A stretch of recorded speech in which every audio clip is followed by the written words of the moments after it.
Hello student, स्वागत है आपका हमारे एएस कोचिंग सेंटर में। आज हम कुछ इंपॉर्टेंट डेट्स लाए हैं। इसके और भी डेट्स हैं बट मैं सोच रही थी एक्सप्लेन करके लाऊं, इसलिए शॉर्ट वीडियो लाई हूं। आप लोग एक बार देख लीजिए। आप लोग चाहते हैं एक्सप्लेन करके लाया जाए तो एक्सप्लेनेशन के साथ लाया जाएगा, नहीं तो जो भी डेट है उसके सामने जो भी महत्वपूर्ण घटनाएँ हैं वो सारे सबमिट, जो भी इम्पोर्टेंट डेट है वो एक वीडियो बना दिया जाएगा। शॉर्ट ही वीडियो होगा, आप देख लीजिएगा, आपके लिए काफ़ी हेल्पफुल होगा। वीडियो अच्छी लगे तो लाइक शेयर एंड सब्सक्राइब ज़रूर कीजिएगा। आपका एक लाइक, एक शेयर, एक सब्सक्राइब मुझे मोटिवेट करता है, तो मुझे मोटिवेट करते रहिए ताकि मैं आपके लिए ऐसे ही वीडियो लाती रहूं। हम आते हैं अपने पॉइंट्स पे। आज का हमारा पॉइंट्स है इम्पोर्टेंट पॉइंट्स। राष्ट्रीय आंदोलन की महत्वपूर्ण घटनाएं, ये हर एग्जाम के लिए इम्पोर्टेंट है। देखते हैं। पहला है 1904 में भारतीय विश्वविद्यालय अधिनियम पारित किया गया था। 1904 में भारतीय विश्वविद्यालय अधिनियम पारित किया गया था। इसका विश्लेषण हम देख लेते हैं। आयोग की सिफारिश पे रिपोर्ट के परिणाम स्वरूप 1904 में भारतीय विश्वविद्यालय अधिनियम पारित किया गया था। गोपाल कृष्ण गोखले ने बिल का वर्णन एक प्रतिगामी उपाय किया जो देश के शिक्षित वर्गों को एक तरफा फैलाव पैदा करता है और इसे विशेषज्ञों के संकीर्ण, बड़े और सस्ती शासन को बनाए रखने के लिए डिजाइन किया गया था।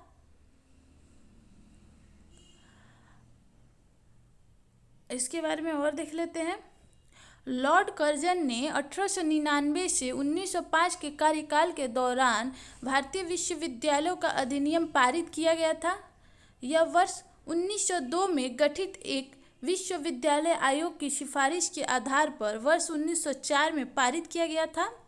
इसकी अध्यक्षता सर थॉमस रैले ने की थी और इसलिए इसे रैले कमीशन भी कहा जाता है। नेक्स्ट देख लेते हैं हम अपना आगे।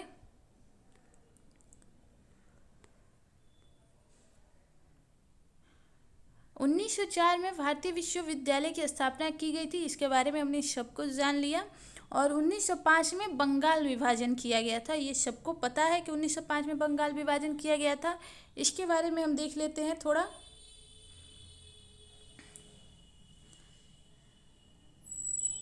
तो बंगाल विभाजन निर्णय की घोषणा 19 जुलाई 1905 को भारत के तत्कालीन वायसराय लॉर्ड कर्जन के द्वारा किया गया था।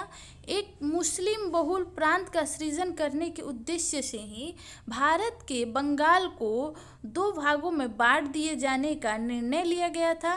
बंगाल विभाजन 16 अक्टूबर 1905 से प्रभावी हुआ था, इसलिए इतिहास में इसे बंगभंग के नाम से भी जाना जाता है। आप चाहते हैं कि हर एक डेट को ऐसे ही एक्सप्लेन करके लाया जाए तो कमेंट्स कीजिएगा। नेक्स्ट वीडियो ये सारे जो भी डेट्स हैं उनके एक्सप्लेनेशन के साथ लाया जाएगा। और भी कुछ इंपॉर्टेंट डेट है बट मैंने उसे अभी इस वीडियो में ऐड नहीं किया। बस ये देखना था, आप सबसे पूछना था कि आप सब चाहते हैं एक्सप्लेनेशन के साथ है या फिर सिर्फ डेट और घटनाएँ आप जानना चाहते हैं।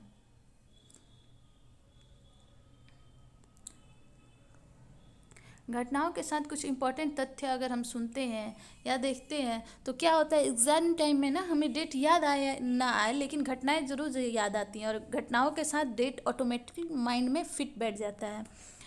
चलिए हम आते हैं अपने इम्पोर्टेंट पॉइंट्स पे।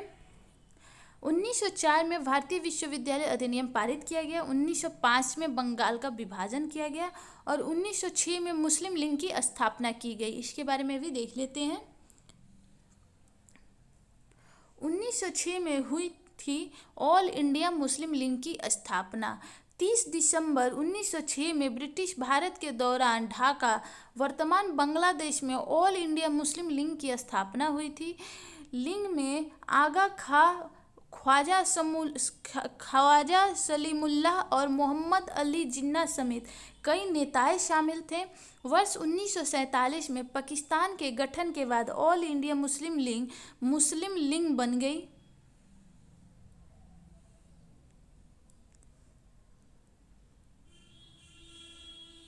आते हैं हम अपने फिर से इम्पोर्टेंट डेट्स पे। 1904 में भारतीय विश्वविद्यालय अधिनियम की अधिनियम पारित किया गया। 1905 में बंगाल विभाजन हुआ। 1906 में मुस्लिम लीग की स्थापना की गई थी। और 1907 में सूरत अधिवेशन और कांग्रेस में फूट पड़ा था। सूरत अधिवेशन में कांग्रेस में फूट पड़ा था। 1909 में मार्ले मिंटो सुधार बिल पारित हुआ था। 1919 में ब्रिटिश यहाँ पे होगा, इसको आप सुधार लीजिएगा। ब्रिटिश सम्राट का दिल्ली दरबार में आगमन हुआ था। 1916 में होम लीग की निर्माण हुआ था। 1916 में मुस्लिम लीग कांग्रेस समझौता लखनऊ पैक्ट पारित हुआ था। 1917 में महात्मा गांधी द्वारा चंपारण में आंदोलन आरंभ की गई थी। 1919 में रॉलेट एक्ट अधिनियम आया था। 1919 में जालियांवाला बाग हत्याकांड हुआ था। 1919 में मॉन्टेगू चेम्सफोर्ड सुधार आया था। 1920 में खिलाफत आंदोलन हुआ था और 1920 में असहयोग आंदोलन हुआ था। 1922 में चौरी चौरा कांड हुआ था और 1927 में साइमन कमीशन की नियुक्ति हुई थी। वीडियो आपको कैसी लगी? अच्छी लगी तो लाइक शेयर एंड सब्सक्राइब ज़रूर कीजिएगा। आपका एक लाइक, एक शेयर, एक सब्सक्राइब मुझे मोटिवेट करता है, तो मुझे मोटिवेट करते रहिए ताकि मैं आपके लिए ऐसे ही वीडियो लाती रहूँ। Thanks for watching.